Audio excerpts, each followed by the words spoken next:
Salut à tous les amis, j'espère que vous allez bien. Alors on fait un tour sur ChatGPT 5 qui vient juste de sortir et je vais essayer de vous expliquer brièvement qu'est-ce que ça change et puis on prendra ensemble comme ça quelques exemples.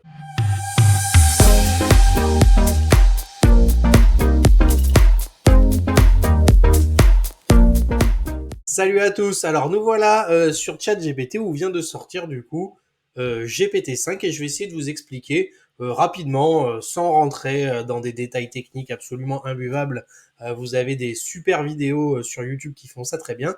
Moi je vais essayer d'être synthétique, bref, pour tout le monde, comme ça vous allez bien comprendre la différence avec les modèles précédents. Alors avant de commencer, le petit abonnement, le petit pouce de soutien.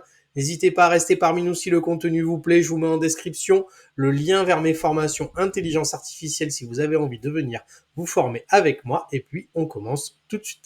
Alors, nous voilà sur ChatGPT.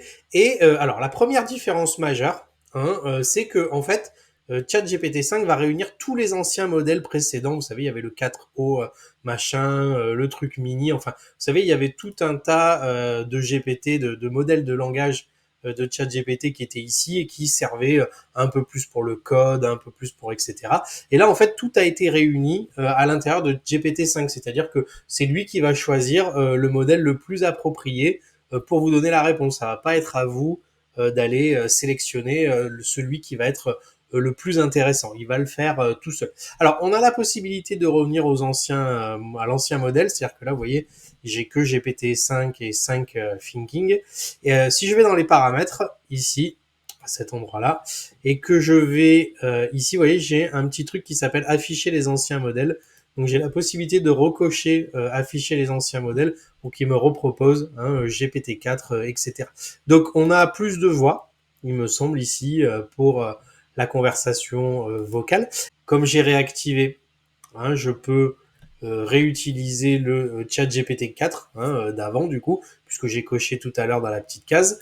Et en fait, une des grandes différences, on va prendre un exemple juste après, ça va être surtout au niveau du ton. Alors, OpenAI annonce quand même une diminution donc de 45% des hallucinations, ce qui est quand même plutôt sympa, et surtout une plus grande quantité de tokens, c'est-à-dire de mémoire disponible pour poser vos questions, pour faire vos prompts, donc pour lire des documents très longs, etc. Il va être quand même beaucoup plus endurant par rapport à ça. Et aussi, ce qui change, ça va être au niveau du ton et de la précision. C'est-à-dire qu'il va être un peu moins pompeux, vous savez, à vous dire oui, c'est super ce que tu fais, alors que en fait c'est carrément pourri.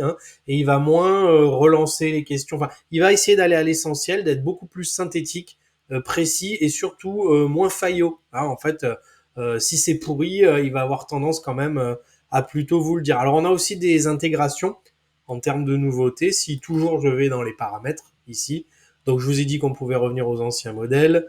On a des voix, etc. qui sont un peu différentes. Et ce qui va être sympa, c'est aussi au niveau des connecteurs. Maintenant, en natif, on a la possibilité de se connecter donc au Google Agenda, au Gmail, au Google Drive, ce qui va lui permettre d'aller utiliser ces trucs-là pour vous faire des recherches directement sur vos mails, sur votre agenda, etc. Donc les connecteurs s'agrandissent et donc c'est plutôt intéressant. Donc au niveau des nouveautés, en gros un seul modèle à la place de tous les anciens, il va choisir le meilleur, une plus grande capacité de mémoire et une tendance à être plus synthétique et à être moins faillot quand même que l'ancienne version. Voilà, c'est grosso modo les différences avec l'ancien ChatGPT. On va prendre un exemple, tout bête, on va en faire deux. Je vais lui poser la même question et puis on va essayer de le faire en version GPT-4 et GPT-5, comme ça on va voir ce qu'il nous fait. Donc je vais me mettre sur la version 4 et je vais lui demander, par exemple, je sais pas, penses-tu que nous sommes seuls dans l'univers? On va lui poser la question comme ça, je lui demanderai rien de plus. Comme ça, je vais voir ce qu'il répond. C'est une question vertigineuse et passionnante. En toute donné, on n'en sait rien. Ce que la science nous dit. Alors pourquoi on n'y voit rien? Mon avis, blablabla. Bla bla bla. Et toi, qu'est-ce que tu en penses? Ok. Donc maintenant, je vais lui demander la même chose, mais je vais lui demander cette fois en GPT-5. Et je vais envoyer. Et on va voir ce qu'il va nous répondre. Statistiquement, il était très improbable que nous soyons seuls. On sait qu'il y a environ 200 milliards.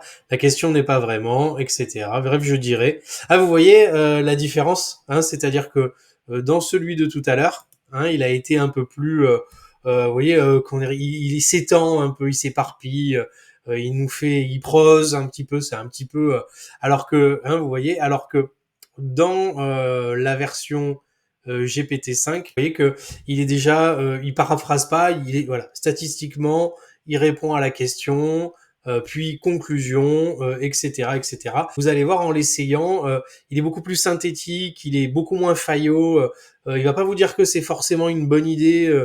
Si jamais c'en est pas une bonne, enfin, on peut lui demander. Hein, regardez, je vais reprendre celui qui est en GPT-4. Tu penses que je pourrais aller dans l'espace un jour? On va lui demander les deux, comme ça. Hop, on va lui poser dans la question. Franchement, oui, c'est de plus en plus possible. Il y a 20 ans, l'idée aurait été farfelue, blablabla. Bla bla bla. Donc, scénario réaliste, que qu'il faudrait une bonne santé. Bref, c'est pas impossible, etc. Et là, regardez, je vais lui demander en GPT-5, comme ça.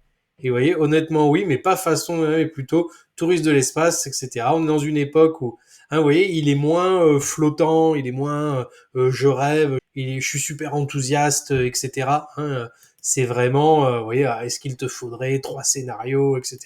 Là, c'est, vous voyez, c'est plus synthétique. Il se passe ça. En clair, tu pourras faire ça, mais ça, non. Hein, vous voyez, c'est vraiment, voilà, c'est vraiment beaucoup plus précis et beaucoup plus synthétique.